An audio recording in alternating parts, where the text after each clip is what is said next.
اعوذ باللہ من الشیطان الرجیم، بسم اللہ الرحمن الرحیم۔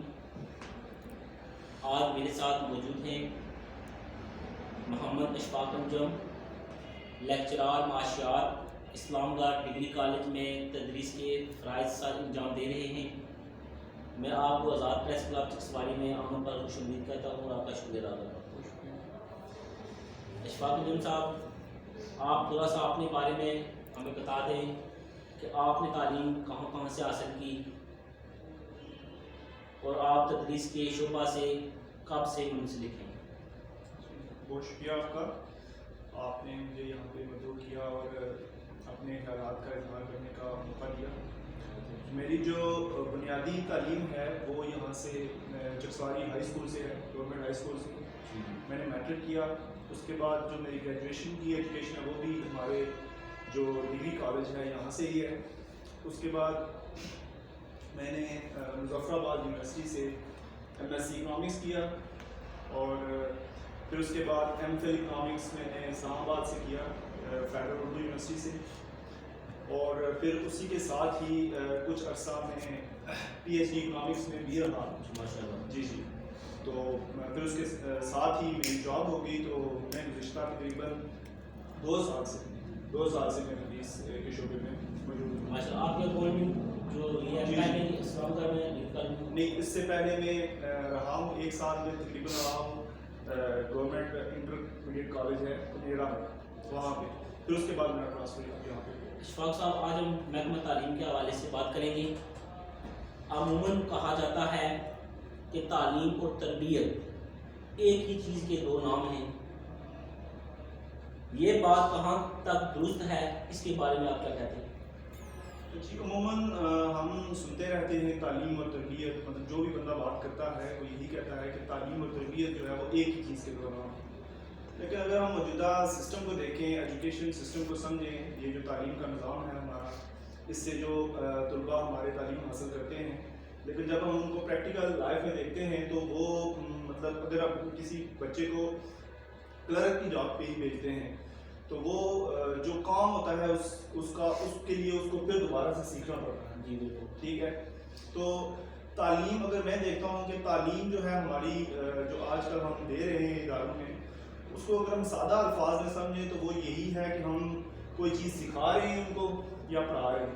ٹھیک ہے، مطلب اگر ہم کتابی بات کریں تو وہ یہ ہے کہ مطلب مختلف قسم کی جو معلومات ہوتی ہیں ان کو اکٹھا کرنا جو ہے، یا اکٹھا کر کے کہیں پہ جمع کر کے بتا دینا، وہ تعلیم ہے موجودہ دور میں۔ ٹھیک ہے، تو تربیت جو ہے وہ اس معلومات کو یا وہ جو کام سکھایا جا رہا ہے یا جو چیز ہم سکھا رہے ہیں اس کی عملی جو ہے، اس کا جو پریکٹیکل ہے وہ اظہار ہے اس کا۔ لیکن کیا وجہ ہے کہ ہمارا تعلیمی نظام تربیت نہیں کر پا رہا؟ اس کے بارے میں آپ کیا کہیں گے؟ میں اسی کی طرف آ رہا ہوں۔ میں یہ کہنا چاہ رہا ہوں کہ جو تعلیم ہے، ایکچولی تعلیم میں ہم پڑھا رہے ہیں صرف، ٹھیک ہے، سکھا نہیں رہے چیزوں کو۔ جی جیسے کہ اگر ہم بنیادی تعلیم کی بات کریں جو پرائمری سے مڈل ہے یا میٹرک تک ہے، اس میں ہم دینیات کا آپ نے مضمون پڑھا ہوگا، وہ ہم پڑھا رہے ہیں، لیکن پریکٹیکلی ہم نہیں دیکھ رہے کہ کوئی بندہ جو ہے سچ بولنے میں خوشی محسوس کرتا ہو۔ ٹھیک ہے، کیونکہ اس کو یہ دکھایا نہیں گیا کہیں پہ بھی پریکٹیکلی، اس کو صرف پڑھایا گیا ہے کہ آپ نے نماز پڑھنی ہے، آپ نے سچ بولنا ہے، آپ نے دوسرے کی مدد کرنی ہے، لیکن اس کا استاد بھی جو ہے وہ بھی اس کو جو ہے اس کو پریکٹیکلی عملی زندگی میں ان کو نہیں لا رہی۔ تو تربیت یہی ہے کہ آپ اس کام کو جو ہے پریکٹیکل کر کے دکھائیں۔ ٹھیک ہے، اس کا جو پریکٹیکلی اظہار ہے وہ تربیت ہے، تو وہ ہمیں کسی بھی شعبے میں نظر نہیں آ رہا۔ اس میں بچوں کی تربیت کرنے میں اسکولز اور کالجز مل کر کام کر رہے ہیں کیا؟ اگر ہم باریک بینی سے دیکھیں تو نہیں، کیونکہ میرے خیال میں جو پرائمری اور میٹرک تک ہماری تعلیم ہے اس میں اساتذہ کو نفسیاتی حوالے سے بھی بچوں کو جو ہے پڑھنا چاہیے اور ان کو دیکھنا چاہیے کہ بچوں کا انٹرسٹ کس طرف ہے۔ کوئی بچہ سائنس میں جانے والا ہوتا ہے، کوئی نہیں جانے والا ہوتا، تو ان کو باقاعدہ رہنمائی دے کے، ٹھیک ہے، ان کو سکھایا جائے کہ آپ کی یہ فیلڈ ہے، آپ کا یہ شوق ہے یا آپ کے اندر یہ صلاحیتیں ہیں۔ یہ ٹیچرز کی ذمہ داری ہے کہ وہ بچوں کو پرائمری لیول تک اور پھر میٹرک تک اس بات کا ڈیسیجن وہ کر لے کہ بچے آپ کا انٹرسٹ اس چیز میں ہے, آپ کو یہ چیزیں پڑھنی چاہیے, آپ کو کالج میں جا کے یہ سبجیکٹ مطلب کالج کے حوالے سے ان کو بریفنگ پہلے دینی وہ چاہیے, میٹرک لیول تک ہی کرنی چاہیے ان کی, تاکہ وہ آگے چل کے پھر اپنے انٹرسٹ کے مطابق آگے آئیں اور پھر وہ ملک اور قوم کا نام روشن کریں. تو میرے خیال میں اسکولز کے حد تک جو ہے یہ کام نہیں ہو رہا. ایون ابھی ہم نے جو ایڈمیشن کیے ہیں اس میں ہم نے دیکھا ہے کہ بچوں کو ایون یہ تک نہیں پتا کہ ہم نے کون سے سبجیکٹ رکھتے ہیں اور ان سبجیکٹ کا نام کیا ہے, یا ان سبجیکٹ کا پریکٹیکلی کہاں پہ جو ہے ہمیں اس کا فائدہ کیا ہوگا. تو اس کا مطلب یہی ہے کہ بچوں کو پراپر گائیڈ لائن نہیں ملتی. ٹھیک ہے, بچوں کو پتہ ہی نہیں ہوتا کہ ہم نے کیا پڑھنا ہے آگے, کیا ہمارے لیے مفید ہے اور کیا نہیں. ایک استاد کو کیسا ہونا چاہیے اور اس کی جو بنیادی ذمہ داری ہے وہ کیا ہے, اس کے بارے میں آپ سے بات. اگر ہم اس کو تعلیم و تربیت کے ساتھ لنک کریں تو میرے خیال میں استاد جو ہے استاد کی بے شمار ذمہ داریاں ہیں, جہاں پہ سب سے پہلی ذمہ داری تو اس کی میں یہ سمجھتا ہوں کہ وہ یہ ہے کہ اس کو اپنے مضمون کا ماہر ہونا چاہیے. جو سبجیکٹ اس نے پڑھانا ہے اس میں اس کو ایکسپرٹ ہونا چاہیے, تاکہ وہ بچے کو جا کر صرف ایک ہی زاویے سے چیز نہ دکھا سکے, نہ پڑھا سکے, بلکہ مختلف زاویوں سے چیز کو سمجھا سکے. پہلا جو اس کا بنیادی میں سمجھتا ہوں ذمہ داری وہ یہی ہے کہ وہ اپنے سبجیکٹ میں اس کو گرپ ہونی چاہیے, اور تاکہ وہ اچھے سے اچھے طریقے کے ساتھ بچے کو چیز آسان کر کے سمجھائے. عموماً یہ ہوتا ہے کہ ہمارے 9th-10th میں بچوں کو بہت ڈسکریج کیا جاتا ہے کہ آپ سائنس پڑھ ہی نہیں سکتے, آپ فزکس پڑھ نہیں سکتے, آپ کیمسٹری نہیں پڑھ سکتے, آپ میتھس نہیں پڑھ سکتے. تو بچے یہ سن کے ہی جو ہے اس سبجیکٹ سے بھاگنا شروع کر مایوس ہو جاتے ہیں. بالکل. تو میرے خیال میں اگر آپ نے لائف بچوں کو ہی صرف پڑھانا ہے تو پھر آپ اس طرح استاد نہیں, مطلب آپ نے جن لوگوں کو کچھ نہیں آ رہا آپ نے تو ان کو سکھانا ہوتا ہے.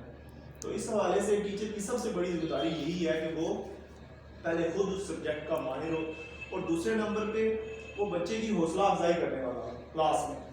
مطلب ہم نے دیکھا ہے کہ جیسے بچپن میں ہمیں جب ہم چل نہیں سک رہے ہوتے تو والدین ہمارے ایک چھوٹے چھوٹے قدموں پہ ہماری حوصلہ افزائی کر رہے ہوتے ہیں. مطلب حوصلہ افزائی سے اس کا جو دل وہ بڑھے گا, بالکل وہ پڑھنے کی طرف ہے. ہم نے بے شمار اس طرح کے تجربات کیے ہیں کہ بہت سے بچے پڑھنے میں اتنے لائق نہیں ہوتے, لیکن وہ کھیل کود میں بہت زیادہ آگے ہوتے ہیں, سوشلی بہت زیادہ ایکٹیو ہوتے ہیں. تو اگر ہم ان کو جن شعبوں میں وہ لائق ہیں اس شعبے میں ان کا حوصلہ افزائی کرنا شروع کر دیں تو وہ بچے پھر تعلیم والے سائڈ بھی آ کے اپنی پرفارمنس دینا شروع کر دیتے ہیں. محمد اشفاق امین صاحب, آپ آخر میں طلباء کو کیا پیغام دینا چاہتے ہیں؟ طلباء کے لیے میرے سب سے بنیادی جو ان کے لیے ایک تجویز ہے وہ یہی ہے کہ وہ اپنے آپ کو کبھی بھی کم تر نہ سمجھیں, کہ مطلب وہ یہ نہ سوچیں کہ ہم یہ کام نہیں کر سکتے. ایک بچہ جو ہوتا ہے وہ ایک بیج کی طرح ہوتا ہے, اس کے اندر اللہ تعالیٰ نے وہی صلاحیتیں رکھی ہوتی ہیں جو بہت بڑے بڑے لوگ جن کے نام ہم جانتے ہیں, جنہوں نے دنیا کو جو ہے نا ایک نیا رنگ دیا ہے, ہر بندے کے اندر اللہ تعالیٰ نے وہ صلاحیت رکھی ہوتی ہے.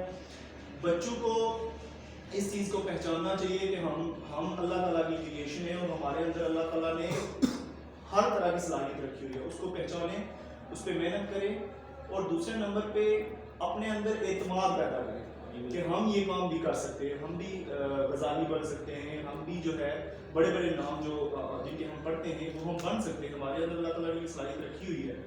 تو وہ اس چیز کو پہچان کر آگے بڑھے, تعلیم کے شعبے میں, عملی زندگی میں بھی, جہاں پہ بھی وہ آئے وہ اپنا جو ہے 100% دینے کی کوشش کرے. دوسرے نمبر پہ ہمارے ہاں طلباء خاص کر جو تعلیم میں آتے ہیں وہ اپنے دماغوں کو جو ہے وہ بالکل لاک کر کے آتے ہیں. ان کے اندر یہ صلاحیت نہیں ہوتی کہ کوئی چیز پوچھ کے سیکھیں. کلاس میں بھی ہمارے طلباء ہم نے دیکھا ہے کہ وہ بالکل خاموش بیٹھے رہتے ہیں, جو بات بتائی جاتی ہے بس اسی کی حد تک وہ محدود رہتے ہیں. انہوں نے اپنے دماغوں کو بالکل لاک کیا ہوتا ہے. تو ان کو چاہیے کہ کلاس کے اندر بھی اور اس کے بعد بھی استاد کے ساتھ اپنا تعلق قائم کریں, معاشرے سے سیکھیں. ضروری نہیں کہ آپ نے کلاس سے ہی سیکھنا ہے, آپ نے ارد گرد اور جتنے بھی جو ان کو مواقع ملتے ہیں اس سے وہ سیکھنے کی کوشش کریں. بہت شکریہ, آپ نے بہت تفصیلی گفتگو کی محکمہ تعلیم کے حوالے سے, اساتذہ کے حوالے سے, طلباء کے حوالے سے. تو میں آپ کا بے حد مشکور ہوں کہ آپ یہاں تشریف لائے. بہت شکریہ.